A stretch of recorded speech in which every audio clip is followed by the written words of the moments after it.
আমাদের ব্যাপারে ওনাদের যে কিছু ভুল ধারণা ছিল এটা ওনাদের ভেঙে গেছে।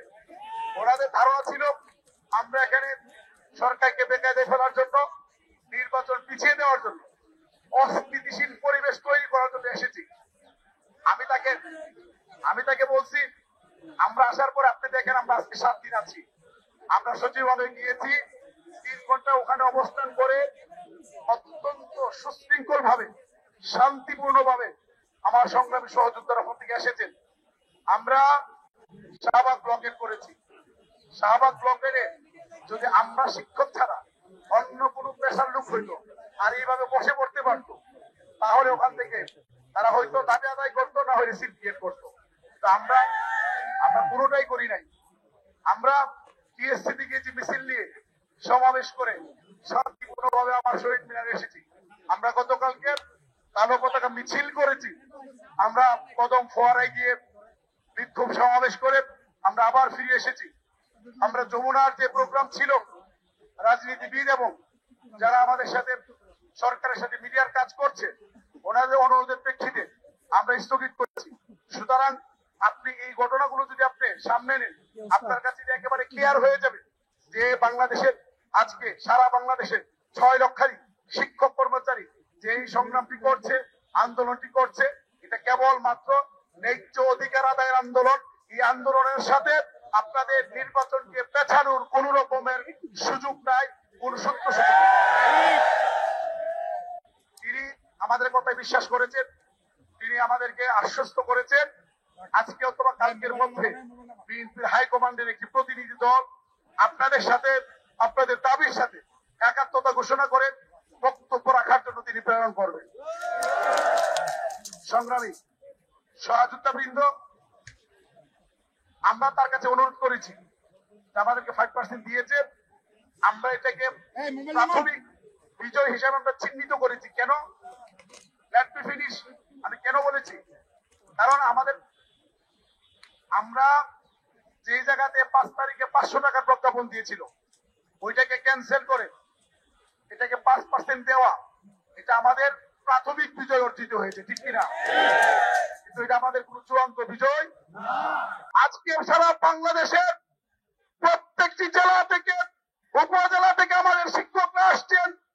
এই 20% বাড়ি ভাড়া, 15 টাকা মেডিকেল ভাতা, 75% উচ্চ ভাতা প্রজ্ঞাপন যতক্ষণ না হাজির হবে, যতক্ষণ না জারি করা হবে, এমপিভুক্ত শিক্ষকদের এই শহীদ মিনারের আন্দোলন চলছে, চলবে। বিশৃঙ্খল কোন পরিবেশ তৈরি করবেন না। আমরা তাকে কথা দিয়ে এসেছি, আমাদের এই ন্যায্য আন্দোলন, অধিকার আদায়ের আন্দোলন, পাচা মরার আন্দোলন, ডাল ভাতের আন্দোলন, সুশৃঙ্খল ভাবে এই আন্দোলন সারা বাংলাদেশে আজকে কর্মবিরতি চলছে। শিক্ষা ব্যবস্থা, বিশেষ করে এমপিওভুক্ত শিক্ষা স্তরীয় হয়ে পড়েছে, কারণ লক্ষ লক্ষ শিক্ষক শ্রেণী কক্ষে ছেড়ে আজকে তারা শহীদ মিনারে প্রতিদিন আসছেন। সুতরাং আমরা আমাদের এই শান্তিপূর্ণ কর্মসূচি, কর্মবিরতি এবং এখানে অবস্থান, আমাদের যে অনশন, এগুলো আমরা শান্তিপূর্ণভাবে পালন করব। তবে আজকে আমাদের যে মুখামিছিল যে আছে, এটাও আমরা ইনশাল্লাহ আমরা পালন করব। তো আমরা যে কথাটি দিয়ে এসেছি, এই কথা কি আমরা রাখবো ইনশাল্লাহ? নাকি আমরা বিশৃঙ্খল করবো? আজকে এই 6 লক্ষাধিক শিক্ষক কর্মচারী পরিবারের সাথে বাংলাদেশের সকল রাজনৈতিক দল এখন বলা যাবে, কারণ যেহেতু জামাত, এনসিপি থেকে শুরু করে বিএনপি যখন চলে এসেছে, এখন আর কোন রাজনৈতিক দল বাদ নেই।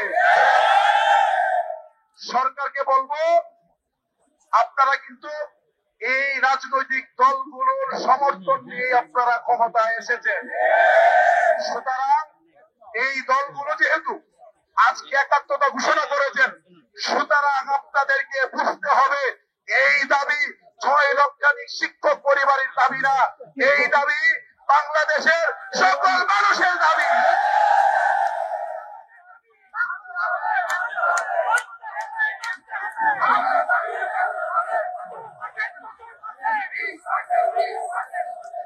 আমরা দেশবাসীকে বলতে চাই, নির্বাচনের স্টেক হোল্ডার হচ্ছে আমরা। সহযোদ্ধারা, প্রিজাইডিং, সহকারী প্রিজাইডিং এবং পুলিশ অফিসার সহ নির্বাচনের প্রায় ৮০ ভাগ দায়িত্ব আমরা পালন করি, ঠিক কিনা?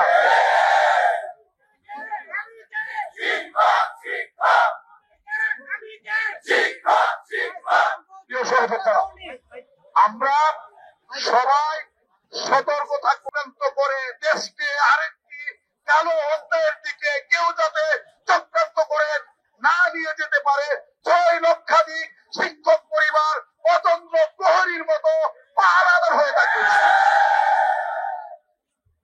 আমি রাজনৈতিক দলগুলোকে বলতে চাই এবং মির্জা ফখরুল ইসলাম আলমগীর স্যারকে বলতে চাই যে আমরা আপনাদের পাশে থেকে আপনাদের রাজনৈতিক দলগুলোকে একটা গণতান্ত্রিক, সুষ্ঠু, সুন্দর, নিরপেক্ষ নির্বাচন উপহার দেওয়ার জন্য অতীতের মতো ভবিষ্যতে আমাদের এমপি মুখ্য শিক্ষকরা জীবন বাজি রেখে নির্বাচন করে গণতান্ত্রিক প্রক্রিয়ায়